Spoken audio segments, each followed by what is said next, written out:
जीवित और मृत। रानीहाट के जमींदार बाबू शारदा शंकर के परिवार की विधवा बहू के पितृकुल में कोई नहीं था। एक एक करके सब मर गए। पति कुल में भी सचमुच अपना कहने योग्य कोई न था। पति भी नहीं। जेठ का एक लड़का था, शारदा शंकर का छोटा पुत्र, वही उसकी आंखों का तारा था। उसके जन्म के बाद उसकी माता बहुत दिनों तक कठिन रोग से पीड़ित रही, इसलिए उसकी विधवा काकी कादम्बिनी ने ही उसका पालन पोषण किया। पराये लड़के का पालन पोषण करने पर उसके प्रति स्नेह का आकर्षण मानो और भी अधिक हो जाता है, क्योंकि उस पर कोई अधिकार नहीं होता, न उस पर कोई सामाजिक दावा रहता है। बस केवल स्नेह का अधिकार रहता है। किंतु अकेला स्नेह समाज के सामने अपने अधिकार को तर्क द्वारा प्रमाणित नहीं कर पाता, और वह करना भी नहीं चाहता। केवल अनिश्चित प्राण धन को दुगुनी व्याकुलता से प्यार करने लगता है। विधवा की सारी रुद्र प्रीति से इस बालक को सींचकर श्रावण की एक रात में अकस्मात कादम्बिनी की मृत्यु हो गई। न जाने किस कारण सहसा उसका हृस्पंदन स्तब्ध हो गया। बाकी सारे संसार में समय की गति चलती रही। केवल स्नेह कातर छोटे से कोमल वक्ष के भीतर समय की घड़ी की कल चिरकाल के लिए बंद हो गई। कहीं पुलिस का उपद्रव न हो, इस डर से बिना विशेष आडंबर के जमींदार के 4 ब्राह्मण कर्मचारी मृत देह को तुरंत दाह संस्कार के लिए ले गए। रानीहाट का श्मशान बस्ती से बहुत दूर था। पोखर के किनारे एक झोपड़ी थी और उसके निकट ही एक विशाल वट वृक्ष था। विस्तृत मैदान में और कहीं कुछ न था। पहले यहाँ होकर नदी बहती थी। इस समय नदी बिल्कुल सूख गई थी। उसी शुष्क जलधारा के एक अंश को खोदकर श्मशान के पोखर का निर्माण कर लिया गया था। वर्तमान निवासी उस पोखर को ही पुण्य स्रोतस्विनी का प्रतिनिधि स्वरूप मानते थे। मृत देह को झोपड़ी में रखकर चारों जने चिता के लिए लकड़ी आने की प्रतीक्षा में बैठा रहे। समय इतना लंबा मालूम होने लगा कि अधीर होकर उनमें से निताई और गुरुचरण तो यह देखने के लिए चल दिए कि लड़की आने में इतनी देर क्यों हो रही है, और विधु तथा वनमाली मृत देह की रक्षा करते बैठे रहे। सावन की अंधेरी रात थी। सघन बादल छाए हुए थे। आकाश में एक भी तारा नहीं दिखता था। अंधेरी झोपड़ी में दोनों चुपचाप बैठे रहे। एक की चादर में दियासलाई और बत्ती बंधी हुई थी। वर्षा ऋतु की दियासलाई बहुत प्रयत्न करने पर भी न जली। जो लालटेन साथ थी वह भी बुझ गई। बहुत देर तक चुप बैठे रहने के बाद एक ने कहा, भाई एक चिलम तंबाकू का प्रबंध होता तो बड़ी सुविधा होती। जल्दी जल्दी में कुछ भी न ला सके। दूसरे ने कहा, मैं झट से एक सपाटे में सब कुछ इकट्ठा करके ला सकता हूँ। वनमाली के भागने के अभिप्राय को ताड़कर विधु ने कहा, मैयारी, और मैं क्या यहाँ अकेला बैठा रहूंगा। बातचीत फिर बंद हो गई। 5 मिनट 1 घंटे के समान लगने लगे। जो जने लकड़ी लेने गए थे, उनको ये लोग मन ही मन गाली देने लगे। वे कहीं खूब आराम से बैठे बातें करते हुए हुक्का पी रहे होंगे। धीरे धीरे यह संदेह उनके मन में दृढ़ होने लगा। कहीं कोई आहट नहीं, केवल पोखर के किनारे से झिल्लियों और मेढकों की अविरल पुकार सुनाई पड़ रही थी।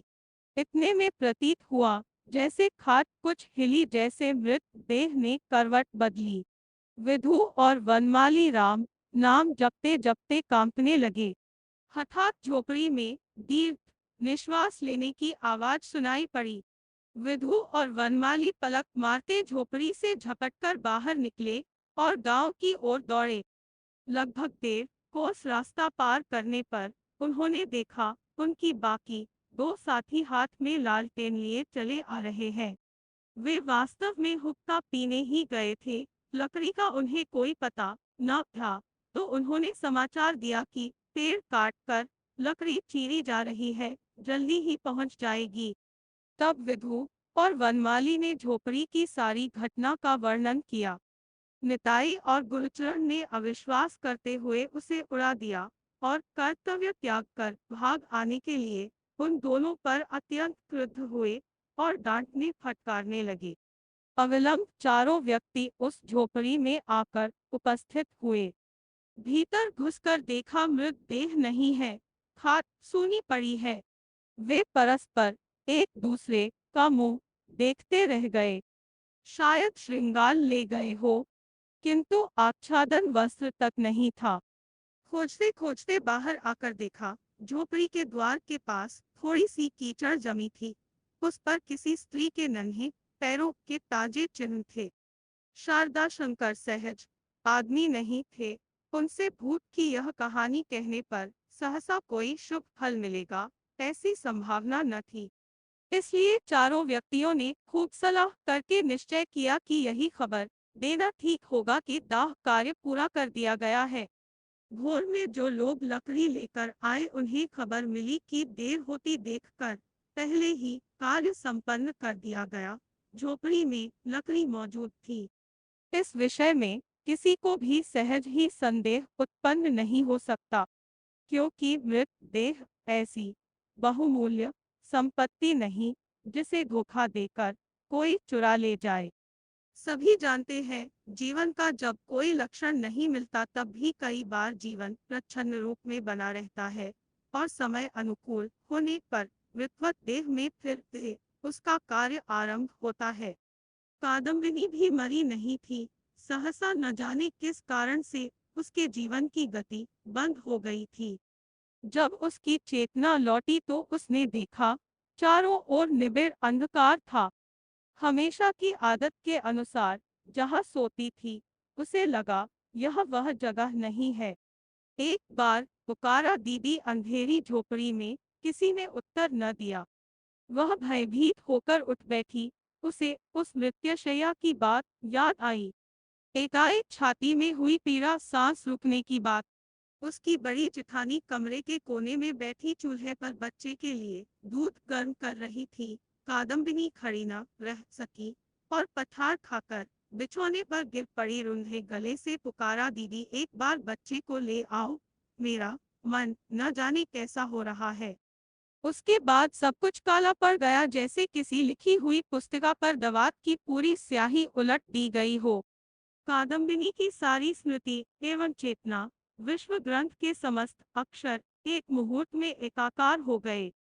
बच्चे ने उसको अंतिम बार अपने उस मीठे प्यार भरे स्वर में काकी कहकर पुकारा था या नहीं। उसकी अनंत अज्ञात मरण यात्रा के पथ के लिए चिर परिचित पृथ्वी से यह अंतिम स्नेह पाथेय मात्र इकट्ठा करके लाया गया था या नहीं, विधवा को यह भी याद नहीं आ रहा था। पहले तो लगा यमलोक कदाचित इसी प्रकार चिर निर्जन और चिरांधकार पूर्ण है। वहाँ कुछ भी देखने को नहीं है, सुनने को नहीं है, काम करने को नहीं है। केवल सदा इसी प्रकार जागते हुए बैठे रहना पड़ेगा।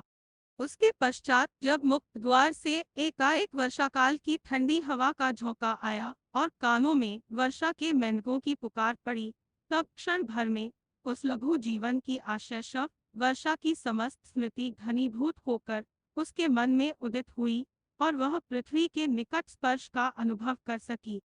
एक बार बिजली चमकी, सामने के पोखर, वट वृक्ष, विस्तृत मैदान और सुदूर की तरश्रेणी पर अचानक उसकी दृष्टि पड़ी। उसे याद आया कि पुण्यतिथियों के अवसर पर बीच बीच में आकर उसने इस पोखर में स्नान किया था और यह भी याद आया कि उस समय श्मशान में मृत देह को देखकर मृत्यु कैसी भयानक प्रतीत होती थी।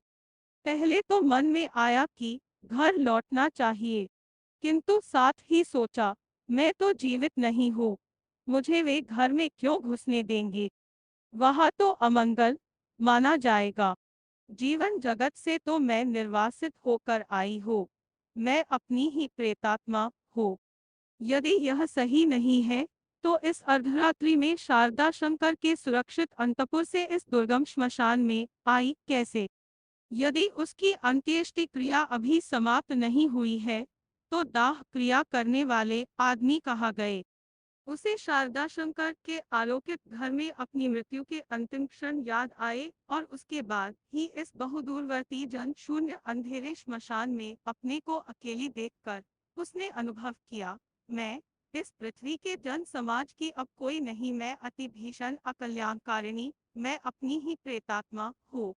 मन में यह बात आते ही लगा जैसे उसके चारों ओर से विश्व नियमों के समस्त बंधन टूट गए हैं, जैसे उसमें अद्भुत शक्ति हो, उसे असीम स्वाधीनता हो, वह जहाँ चाहे जा सकती है, जो चाहे कर सकती है।